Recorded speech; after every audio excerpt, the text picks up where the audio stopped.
បាទ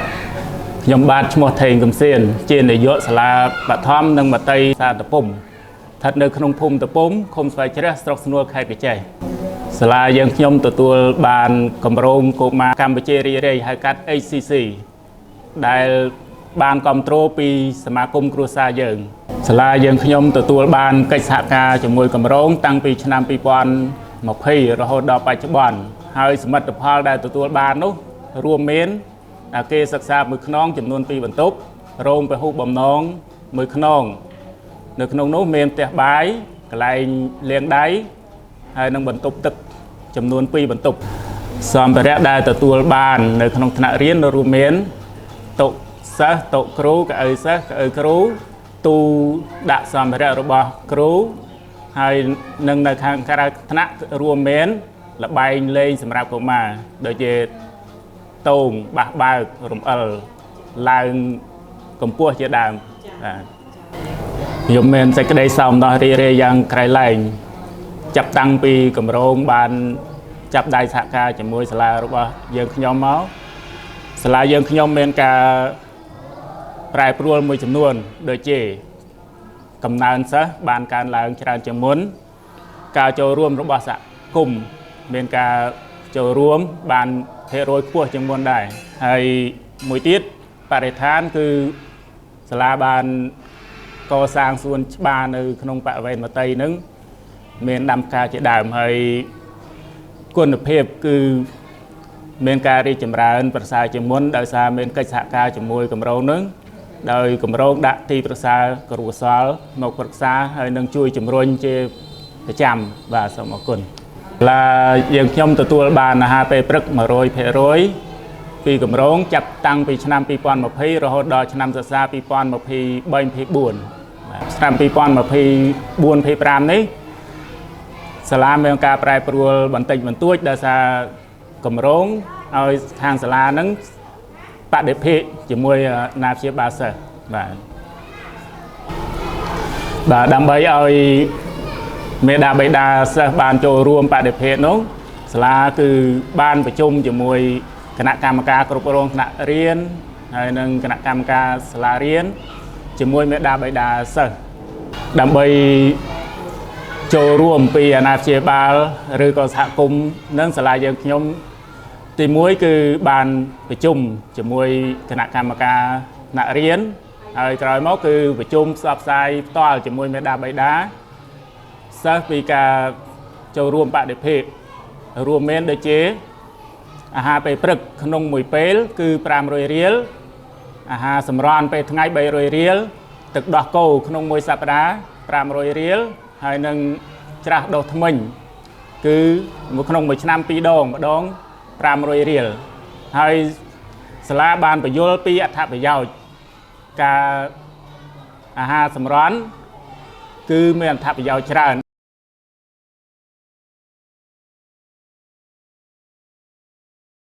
ហ្នឹងគឺ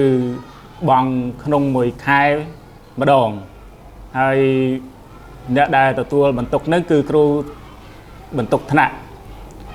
បានហើយយកមកឲ្យហេរញ្ញិកចាត់ចែងជាមួយនឹងចុងភៅបាទសាលាយើងខ្ញុំគឺមានហេរញ្ញិកមួយរូបទទួលបញ្ជីចំណូលចំណាយរបស់សមាគមគ្រួសារយើងហើយនឹងបញ្ជីចំណូលចំណាយរបស់បដិភិករបស់មេដាបេដាសិស្សហើយជារៀងរាល់ខែគឺតែងតែបិទផ្សាយនៅក្បែរផ្ទះបាយនឹងដើម្បីបង្ហាញពីតម្លាភាពការប្រើប្រាស់ថវិកាទាំងសមាគមគ្រួសារយើងហើយនឹងការថវិកាបដិភិករបស់មេដាបេដាដើម្បីតបស្នងទៅដល់គម្រោងកុមារកម្ពុជារីករាយក៏ដូចជាសមាគមគ្រួសារយើងព្រមទាំងមេដាបេដាសិស្សយើងខ្ញុំជានាយកក៏ដូចជាលោកគ្រូអ្នកគ្រូនៅក្នុងសាលាបឋមសាតពុំតាំងចិត្តបង្កើនគុណភាពអប់រំហើយនឹងកែលម្អបរិស្ថានឲ្យមានភាពល្អប្រសើរឡើងជាចុងបញ្ចប់ខ្ញុំសូមជូនពរដល់មន្ត្រីក៏ដូចជាបុគ្គលិករបស់គម្រោងហើយនឹងសមាគមគ្រួសារយើងព្រមទាំងមេដាបេដា ឲ្យជួបផ្ទះនៅពុទ្ធពរទាំង4ប្រការគឺអាយុវណ្ណៈសុខៈពលៈកុំបីក្លែងក្លេតឡើយបាទសូមអរគុណ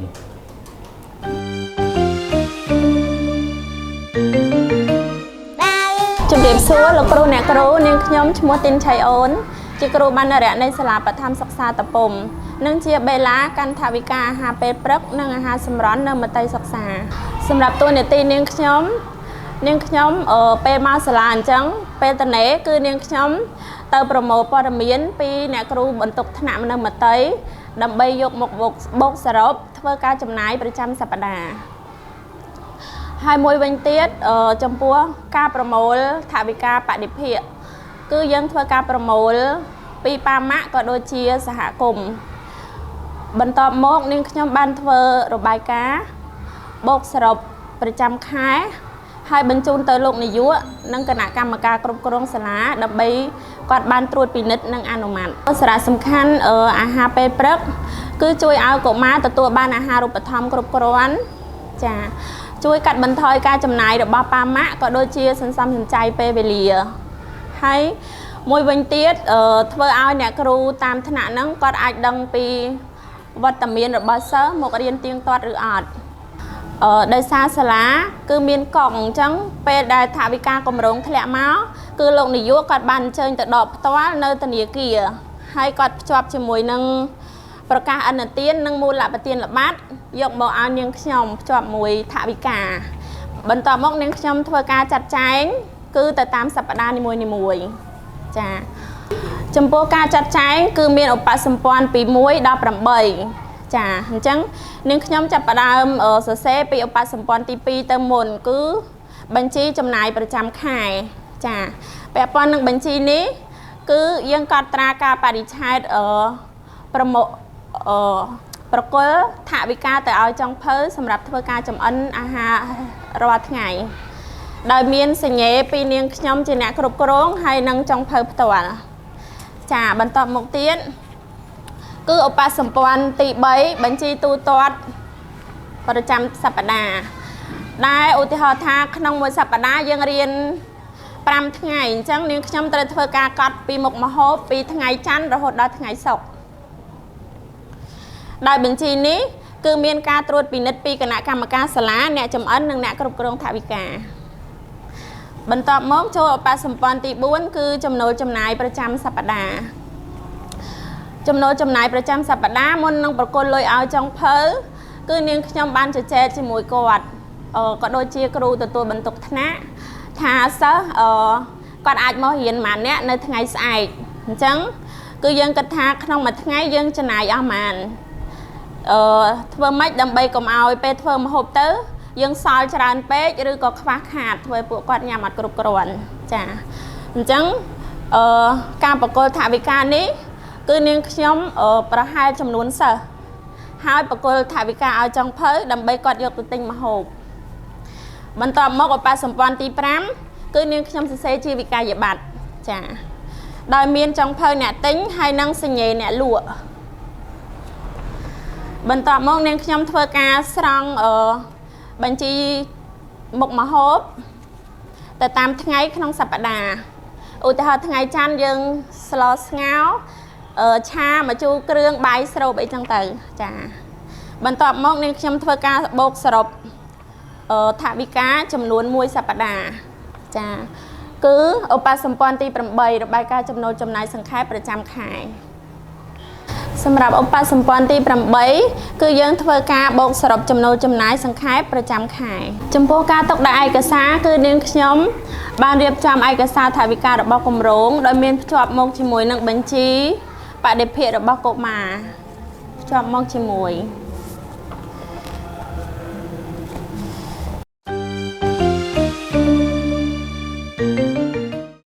ជំរាបសួរលោកគ្រូអ្នកគ្រូក្នុងនាមខ្ញុំជាម្ដាយរបស់កូនសិស្សដែលរៀននៅសាលាបឋមសិក្សាសាលាតពុំនិងសាលាមត្តេយ្យតពុំនាងខ្ញុំមានការសប្បាយរីករាយនិងពេញចិត្តយ៉ាងខ្លាំងដែលគាត់បានបង្កើតសាលាមត្តេយ្យហើយមាន